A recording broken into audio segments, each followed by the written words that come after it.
Modi Andhra Pradesh tour అంటే మొత్తం coverage కనబడుతుంది. అన్ని ఛానళ్ళు దాని మీదనే కాన్సన్ట్రేట్ చేస్తాయి.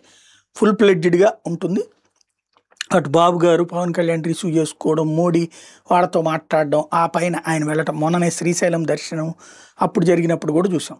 బట్ నిన్న మాత్రం మోడీ టూరు ఒక చిన్న ఇది ఫిల్లర్ లాగా కవర్ చేశారు. ఎందుకయ్యా అంటే మొన్న హెడ్మా ఎన్కౌంటరు, నిన్న టెక్ శంకర్ టీం ఎన్కౌంటరు, నిన్న ఆ అరెస్టులకు సంబంధించినటువంటి ప్రెస్ కాన్ఫరెన్సు, తర్వాత ఎన్కౌంటర్కి సంబంధించినటువంటి ప్రెస్ కాన్ఫరెన్సు, వివిధ పోలీసు అధికారులు మాట్లాడడం, ఇదే హైలైట్ అవుతా వచ్చింది.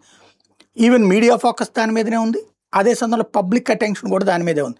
ఎలాగ విజయవాడలో షెల్టర్ తీసుకున్నారు, ఎలా ఏలూరులో షెల్టర్ తీసుకున్నారు, వీళ్ళు ఎట్లాగా అసలు ఎవరి మనుషులు వీళ్ళు అంటే అందులో ఏకంగా హెడ్మా మనుషులు, దేవుజీ మనుషులు, ఇంకో పక్కన పౌర హక్కుల సంఘాల వాళ్ళు దేవుజీని కూడా పట్టుకెళ్ళారని చెప్పడం, దేవుజీని ఎన్కౌంటర్లో చనిపోయాడని చెప్పడం, వీటన్నిటి మధ్యన సాగుతూ వచ్చింది.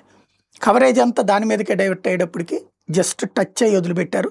ఇవాళ పేపర్లలో రాసుకొచ్చారు, ఆధ్యాత్మికతతో మానవ సేవ అంటూ మోడీ గారి స్టేట్మెంట్. బాబా భౌతికంగా మనతో లేకపోయినా ఆయన చూపిన ప్రేమ, సేవాస్ఫూర్తి అందించిన సందేశాలు ప్రపంచవ్యాప్తంగా కోట్ల మంది నడిపిస్తున్నాయి. బాబా నాడే ఆడిన పుటపర్తి పవిత్ర భూమి, ఇక్కడేదో మహత్తు ఉంది. శత జయంతోత్సవాల్లో పాల్గొనడం నా అదృష్టం. బాబా బోధనలు పట్టణాల నుంచి గిరిజన ప్రాంతాల వరకు విద్య, ఆరోగ్య సేవా కార్యక్రమాల ద్వారా ఎందరో స్పృశిస్తున్నాయి అన్నటువంటి పాయింట్ని గుర్తు చేశారు.